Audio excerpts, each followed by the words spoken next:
Hi Libra, welcome to a January and February 2020 Twin Flame Union update. This is a spread from livetarot.com that I got on Pinterest, I believe. So it's called Tarot Spread for Your Journey to Love. And you know, I've done a few of these so far, and one thing that I've noticed is that I think it's for people who haven't reunited with their twin flame yet. So, well, which makes sense because that would be, you know, why you would be thinking, okay, am I going to or not? And this is just, you know, when I do these readings, it's kind of like just interesting to explore the issues surrounding this type of relationship. But keeping in mind that you know best about the status of your relationship. And I am changing one of the positions. I will let you know after I have laid out the cards.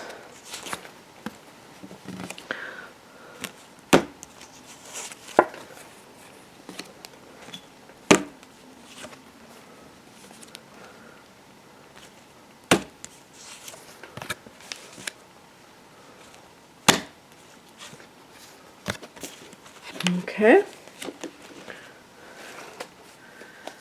Put these to the side.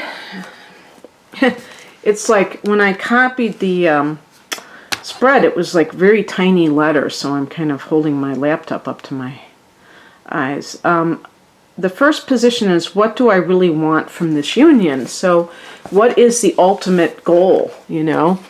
And you get the High Priestess, which makes perfect sense because the Twin Flames relationship, I'm by no means an expert, but from what I understand, and you can correct me if I'm wrong, the purpose is for two, you know, these two people who at one time were one soul and now are individual souls to reunite because they are two parts of one whole in a certain sense. I mean, and maybe an energetic sense, but they are separate beings, obviously. And there's like a goal that they have for humanity, to uplift humanity. So with the High Priestess, we're talking about the higher self, you know, connection with the higher self and all of the mysteries of the universe. And so there's a very spiritual connection between the High Priestess and the spiritual. And you know, the High Priestess is number 2 in the major arcana. It's actually the third card after the Fool and the Magician, but you know, it's numbered number 2, and there you go. 2 is the number of the couple, you know, the pair. So you and this person as divine missionaries, if you will, to spread the truth of our purpose to others. And I think it's also through love, being that embodiment of love.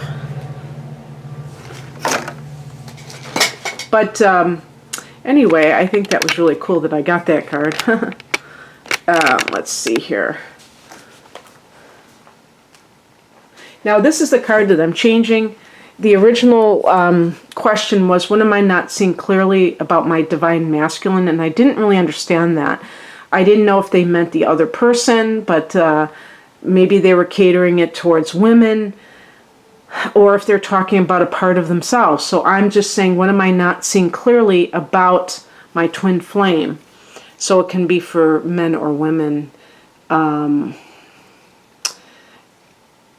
talking about the other person rather than the self. The Judgment card, this is a card of rebirth. This is a card of, you know, karma, so cause and effect. And from what I understand about the twin flame relationship, it can be kind of tumultuous, where one of the twins is, you know, wanting the other person in their life, and that other person is involved with somebody else, or there's something else going on. And I'm always, you know, cautious about, you know, I always say to people, make sure that you really, when you label this type of relationship, a twin flame relationship, make sure that it really isn't just a dysfunctional relationship, that there's really a higher purpose to it, which I think even dysfunctional relationships, there are lessons to be learned. But, seeing the difference, discerning the difference. So, I mean, I guess you could say on your end of things that the Judgment card is about that sort of thing. But I think that with that person, understanding that you and that other individual may not be on the same page right at this moment. And so they may be doing their own thing, and you have to allow them to play that out. So if they are involved in their own relationship with somebody else, and you feel like that person isn't right for them, or whatever is going on, if they have an addiction, that you understand that there is cause and effect in the universe, and the idea of rebirth comes about when a person has really grasped what is going on. It can't come, you hear about these celebrities and they go into rehab like 12 times before it really sinks in, because they were ready for it. So with the Judgment, that rebirth has to come in their timing, not yours. And that's how I would see it, because this is a karmic card, and you may be, sometimes depending on other factors, you may be feeling a sense of like it's your obligation or responsibility to help this person, and that can easily lead into codependency where you lose yourself. An example, if your moon sign is in Libra or Cancer or Pisces, these are the signs that, in particular, or even Virgo, can feel this duty, if you will, to be that caretaker for that person, or assume responsibility, and that just is not going to help them ultimately. Now, that doesn't mean we have to judge either. We don't have to judge their path. So if that's advice for you about them, then I would say that is understanding that, excuse me, everything is in divine timing, and to kind of honor that process, not to look down on it. Okay. Once again, looking at the small little print. Okay, this is when I figured out that this is for people that are not reunited with their twin flame, because the third position is, what would my life be like if we got together? This is the Ace of Swords. This is a card of clarity. So you may be feeling, in some cases, especially if your moon is in Pisces, Libra, that you feel like you're kind of wandering around in a mist, that you are not, that there's something missing, perhaps. But especially with clarity of thought. You as an air sign are symbolized by the swords in the tarot. I wonder how many of you know that. I'm sure some of you do. And therefore, the swords relate to the intellect and thoughts and communication. And with the Ace of Swords, this is like a new beginning that is coming out of, being clear on what you want. And this is always a great feeling, especially for Libra, because you have a tendency to kind of agonize over your options. I could be simplistic and say, oh, you're indecisive. But it's really, this is really happening because you are so capable of seeing different sides of an issue that it's hard for you to really take a course of action sometimes. So it's not because it's just garden variety wishy-washiness, but it's really because you are able to perceive things in a 360 kind of a way. So this person may be part of, if it's a twin flame, they will be part of your destiny. But I have read that twin flames are not always going to be together in the same lifetime. So, having said that, if you like have met this person in this lifetime, you may be telepathically, you may feel like in dreams or whatever that you are still communicating with them. But if you have just felt this sense that there is somebody out there that you are supposed to be with, then until you are with that person, you may feel this sense of like that there's something missing, or that you cannot really fully grasp your mission in life. And so what I would say is that you have to accept this moment in time as being where you need to be, and not to be longing for something else. To really try to gain as much clarity with purpose as you can. Like I do readings with Life Path, and I love to do those types of readings because looking at your North Node, looking at your sun, where is the sun, where is the North Node, and kind of synthesizing it, and kind of getting a handle, where's the midheaven. And if you know how to read your own chart, do that, because that is something that will kind of right your ship. And I'm not saying that this person isn't meant to really kind of anchor you in that way, but I still think that you can do this right now. I don't think you have to wait, but you may feel like you're kind of wandering around in a mist. That's kind of where I'm getting at. But don't feel like you can't take action, that you can't reboot your life, for instance, if you're kind of in this in-between state. How do they truly feel about you deep down inside? We have the Queen of Wands. If you are a woman and this person happens to be a man, because from what I understand, it doesn't even have to be a romantic, sexual type of a thing. This could be a parent and child or what have you. The mother archetype may come into play. Either they see you as the mother of their child, not in the mundane sense though, but in the sense of we're going to create a tribe that is spiritually advanced, kind, full of love, what have you. The Queen represents the water element, the Wands, the fire element. So this combination of water and fire can be passion and sensitivity, okay? And so spreading the idea of having this sense of your individual self-expression and moving others with it. So, hey, you're a Libra. You're somebody who is connected to the arts in one way, shape, or form. Whether you're an artist or you're just an aficionado, a supporter of it, these kinds of things matter. It's not just kind of a hobby. We're spreading beauty in the world when we are artists.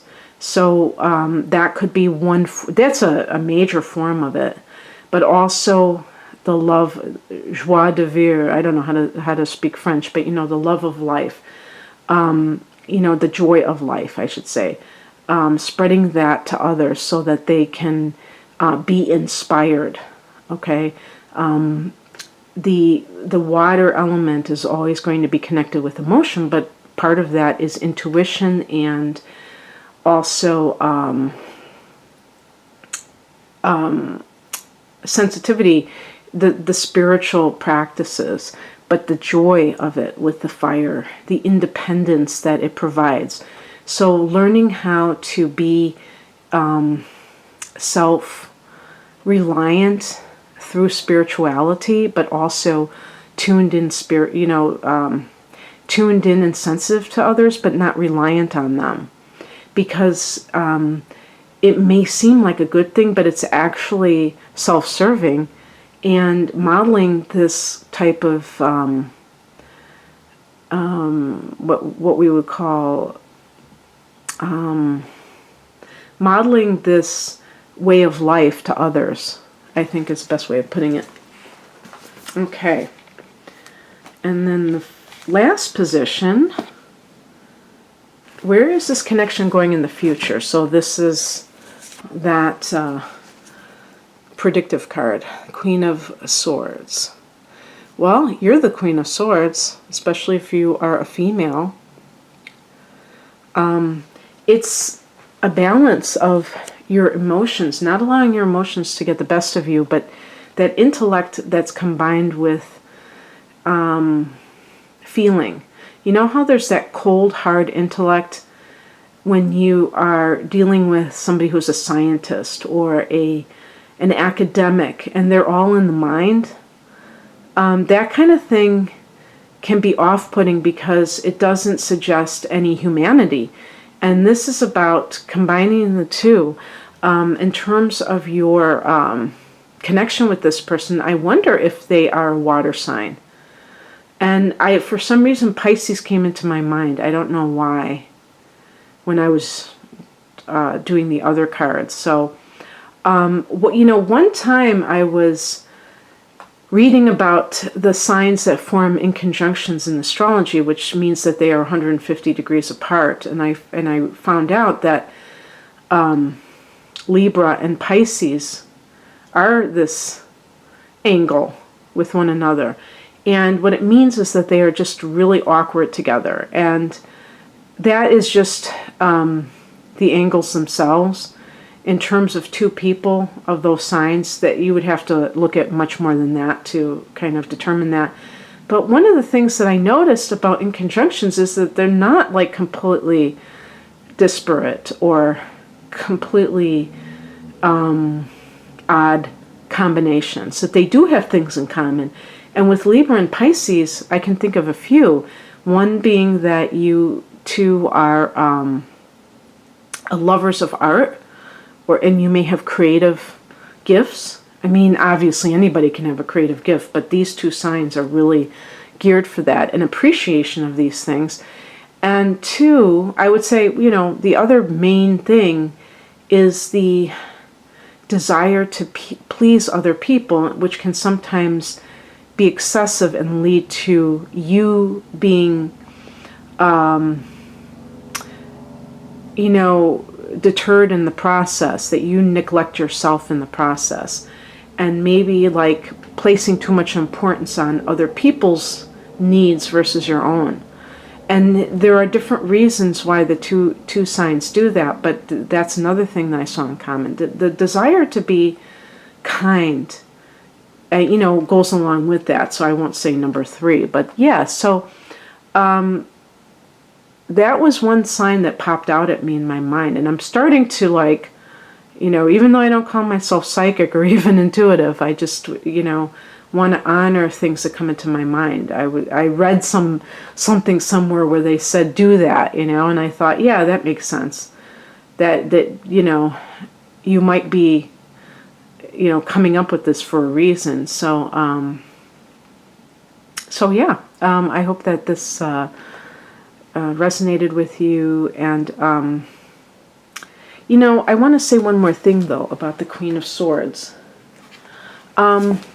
I would say for your future too, on your end of things with the Queen of Swords, is that you're going to have to steel yourself. You're not, don't get too emotional about this, because you may still have to go through some hurdles to get to where you are. Because I've read enough about these relationships, and I'm thinking, my God, who would even want this? Because it sounds like a heartache sometimes to be dealing with it. But it's almost like, from what I understand, it almost seems like this is how these people feel the relationship is. That it just is what it is, and they've kind of resigned themselves to. They know that this is meant to be, And so whatever happens, happens. And it's almost like it's their fate in a sense.